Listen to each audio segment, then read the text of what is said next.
애니멀과 피플의 소중한 드라마.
펭귄을 닮으셨다고 하던데 정말 닮았나요?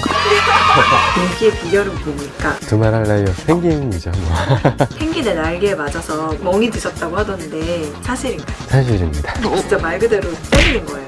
펭귄 싸대기라고 부르는데요, 1초에 한 10대는 맞는 것 같아요. 펭수에 대해서는 어떤 생각이세요? 아, 펭수요? 귀여운 펭귄 캐릭터죠. 덕을 본 것 같습니다. 근데 진짜 약간 펭귄이랑 닮으신 것 같아요. 엄청난 칭찬이죠?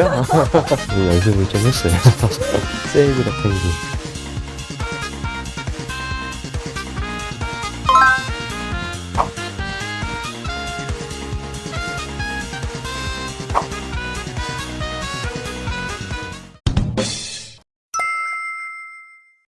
크리스마스를 앞두고 뭔가 좀 색다른 거를 이렇게 선물하는 기분으로 여러분들한테 보내드리고 싶다 이런 생각을 했는데 찾았어요.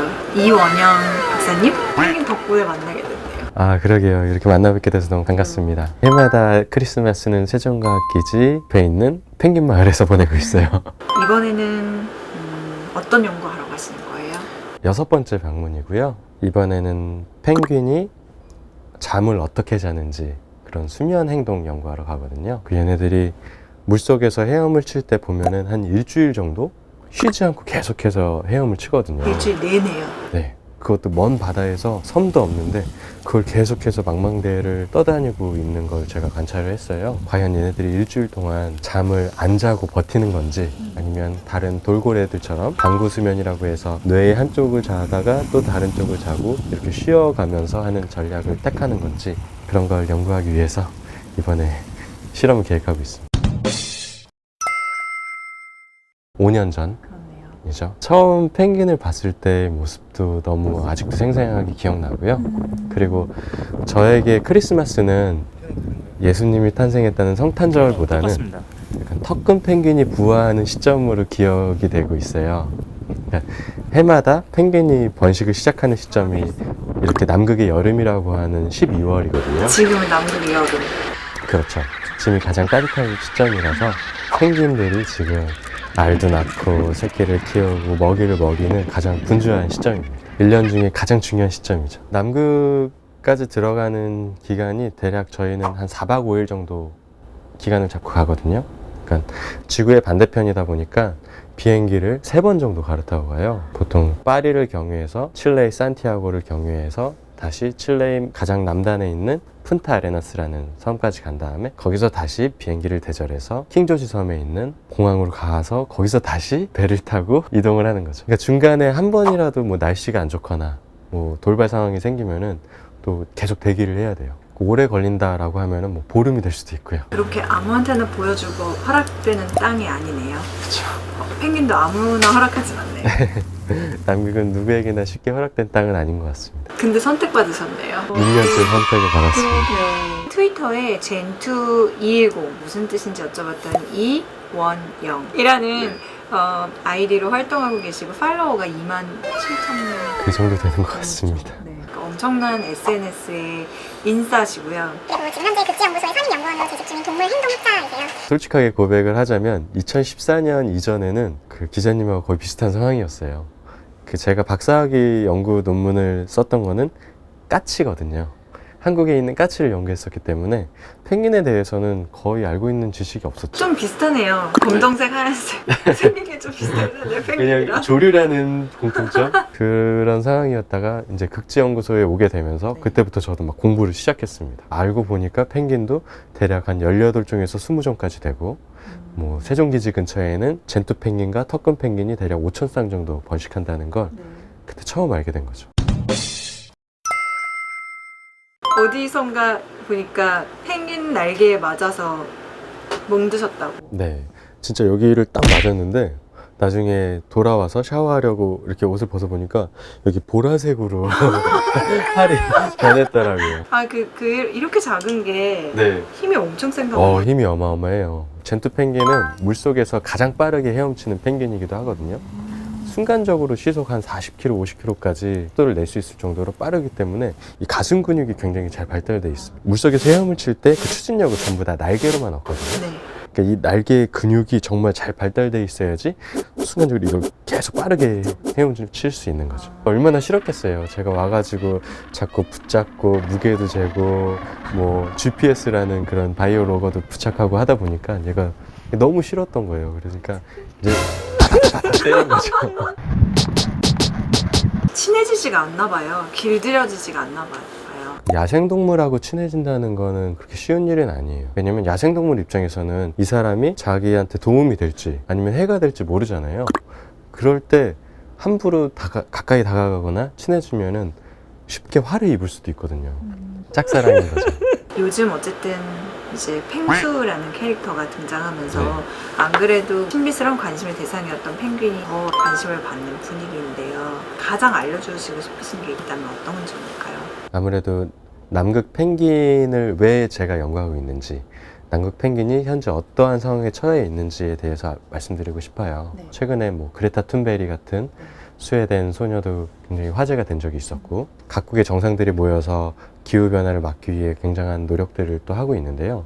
실제로 남극에 가면은 그 기후변화와 지구온난화를 실제로 느낄 수 있어요. 느낄 수 있다는 게 눈에 보일 정도로 딱 알 수 있거든요. 세종기지 바로 근처에 마리안 소만이라고 하는 지역이 있는데, 거기에 가면은 빙하가 1년에 한 20m에서 30m씩 사라지고 있습니다. 그러니까 올해 갔을 때랑 내년에 갔을 때랑 그 지도가 바뀌어 있을 정도로 너무 막 모든 게 너무 빠르게 바뀌고 있어요. 그러니까 그 지역에 살고 있는 펭귄은 그 급속한 변화를 거의 온몸으로 진짜 제대로 막고 있는 셈인 거죠. 일종의 피해잖아요. 최근에 미국 우주올 연구소에서 발표한 보고에 따르면은 아마 2100년쯤 됐을 때 황제 펭귄 지구상에서 거의 사라질 수도 있다. 이 말씀을 사실 하실 줄은 알았는데 이렇게 앞단하실 줄은 몰랐어요. 가장 큰 관심사이기도 하거든요.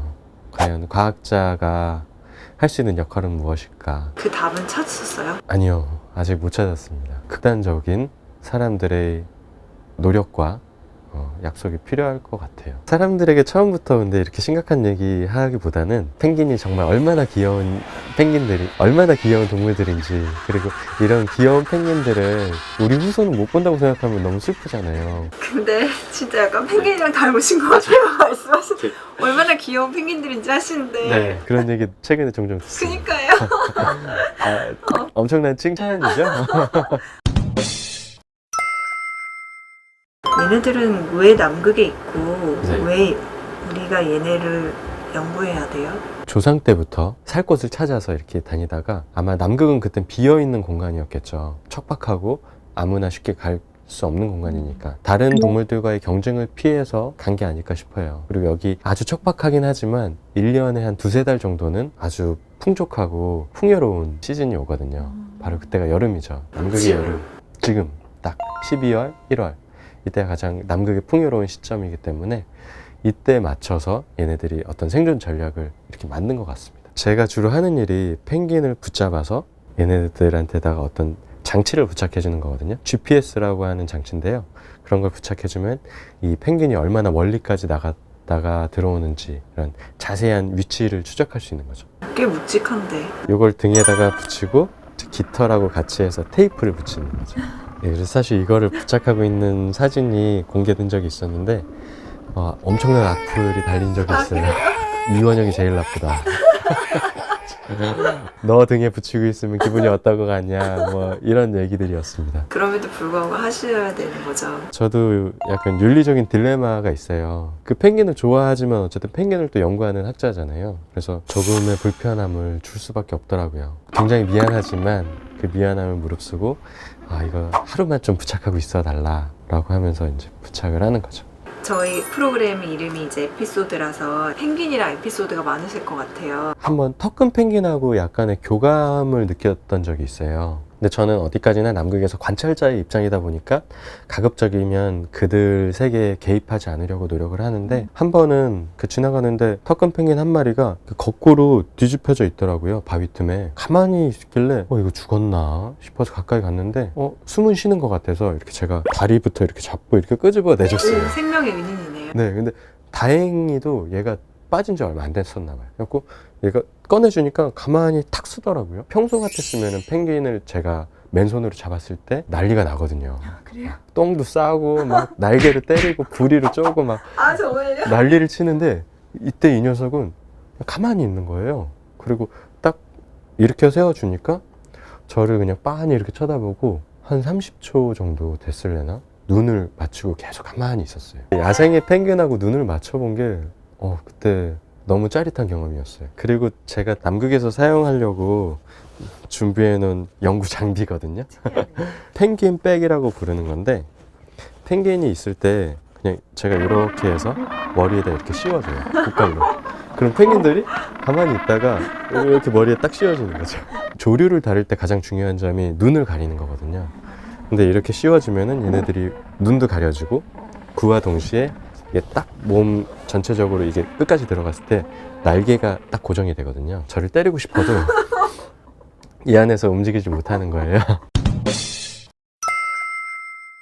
박사님을 통해서 펭귄의 삶이 이제 우리나라 국민들한테도 이렇게 더 많이 소개가 되고 있는데 저는 기본적으로 과학자의 역할로서 남극에 가다 보니까 펭귄과 인간을 직접적으로 비교하려고 하진 않아요. 왜냐면 펭귄도 이러니까 사람도 이래야 돼. 뭐 어떤 동물도 이러니까 사람도 거기서 배워야 된다라고 하는 거는 가장 사람들이 흔하게 범하는 자연주의적 오류라고 할 수 있거든요.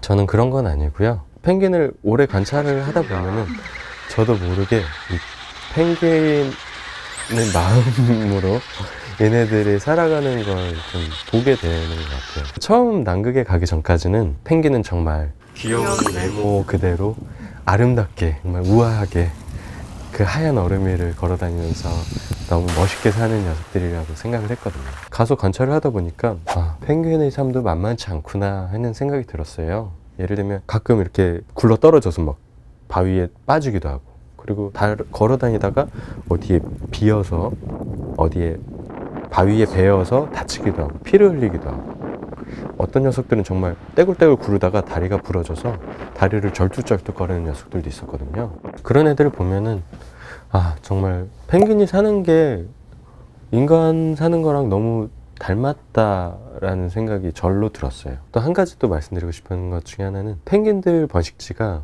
굉장히 험한 지역에 많아요. 둥지를 틀려면은 눈이 없어야 되거든요. 왜냐면 알을 품고 해야 되기 때문에 그런 데는 대부분 산 중턱에 있는 뭐 언덕 위 꼭대기 아주 바람이 센 지역이라거나 아니면 어떤 바람골이 형성된 지역이라거나 그런 데인데 그런 지역을 가면은 날마다 출퇴근을 하기가 너무 힘들어요. 그럼에도 불구하고 날마다 그렇게 출퇴근하고 새끼를 키우려고 둥지를 계속 왔다 갔다 하고 있더라고요. 그런 모습을 보면서 펭귄도 자식 키우는 게 쉽지 않구나. 그럼에도 불구하고 얘네들은 꿋꿋하게 한 해 한 해 정말 열심히 사는구나 하는 생각이 들었습니다. 그런 펭귄의 모습을 알려주려고 그러면은 트위터도 열심히 하시고 뭔가 펭귄과 관련된 글도 쓰시고 이렇게 하시는 거예요. 네, 그런 모습은 절대 동물원에선 볼 수 없는 모습이거든요. 그러니까 펭귄을 좋아하시는 분들이 펭귄을 볼 수 있는 방법이 없으니까 동물원에 간다든지 아니면 뭐 실내 체험 공간에 간다든지 하시는 분들이 있어요. 근데 그런 데에 있는 펭귄들은 정말 작은 수조에 갇혀서 채 1m도 되지 않는 그런 데 갇혀서 정말 열악하게 살아가는 녀석들이거든요. 원래 막 500m까지 잠수한다면서요. 그래서 제가 보여드리고자 했던 거는 정말 자연 속에서 사는 야생 펭귄들은 어떤 모습인지 그리고 그런 걸 보시면서 가급적이면 동물원을 가지 않으셨으면 좋겠다. 그런 의미에서 좀 남극에 있을 때 하루에 한 번씩 이렇게 올리려고 노력을 했어요. 다른 과학자들하고는 조금 다르게 행동 생태를 연구하는 사람들은 동물 윤리에 대해서 엄격한 잣대를 대고 있습니다. 왜냐면 동물 행동학자들을 보면은 대부분 어렸을 때부터 동물을 너무 좋아했던 사람들이 많아요. 침팬지 연구로 유명한 제인 구달 박사님이라든지 뭐 국내에선 또 최재천 교수님 같은 분들 어렸을 때부터 너무 그런 동물들, 곤충들 좋아했던 사람들이 대부분이거든요. 저도 그랬고요. 그 다음이 직업이 되는 거죠. 그래서 그런 사람들에게 동물 윤리는 정말 각별한 의미로 다가와요. 동물에게 어떻게 하면 해를 끼치지 않을 수 있을까? 그리고 이런 연구를 통해서 어떻게 하면 이 동물을 보호하는 데 이바지할 수 있을까를 고민하게 되는 거죠. 그러다 보니까 자연스럽게 제인 구달 같은 분도 지금은 연구자가 아닌 환경운동가로 바뀌셨거든요. 저도 동물을 좋아하고 그리고 동물을 연구하고 있지만 이 어떻게 하면 이 펭귄을 잘 보호할 수 있을지 그리고 제가 하는 연구가 어떻게 쓰일 수 있을지를 늘 고민하게 되네요. 펭귄 박사님의 꿈은 뭐예요, 그러면? 아니, 네. 펭귄 박사님을 네네. 안 부르고 동물 행동학자님의 네. 꿈은? 저는 어떻게든 동물을 조금 더 잘 이해하고 동물의 마음에 한 걸음 다가가는 게 꿈이라고 할 수 있죠. 동물의 마음에 한 걸음 다가가는 거요? 네, 제가 동물을 연구하면서 느끼는 것 중에 하나는 이거 동물 행동학자는 절대 동물을 알 수 없겠구나 하는 점이에요. 그러니까 펭귄을 예로 들면은 얘네들 머릿속엔 도대체 뭐가 들어있을까 궁금할 때가 많아요. 쟤네들 왜 저 바닷바람을 맞으면서 저기 서 있지? 뭐 설명이 가능한 행동들도 있지만 설명이 도저히 어려운 행동들이 많거든요. 그러면 사람들은 물어보죠. 저거 왜 저러는 거예요? 뭐 쟤네 왜 저러고 있을까요? 뭐 쟤네는 어떻게 저러는 거예요? 이렇게 저한테 물어보시는데 솔직하게 말씀드리면 잘 모릅니다. 제가 펭귄이 되지 않는 이상 어려울 것 같아요. 그냥 바꿔서 얘기하자면 결국 인간이라는 존재가 호기심이 너무 많아서 다른 동물을 이렇게 알고 싶어 하는 거잖아요. 근데 어떻게 해도 정말 펭귄한테 아주 가까이 다가갈 수는 없을 것 같아요. 그럼에도 불구하고 계속해서 질문을 던지고 답을 구하고 하는 게 제 일이거든요. 그러니까 앞으로도 계속해서 질문을 던지고 그리고 올바른 방향으로 펭귄을 덜 괴롭히는 방향으로 답을 구하고 그리고 그들을 조금 더 이해하고 조금 더 가까이 다가가는 게 제 꿈입니다.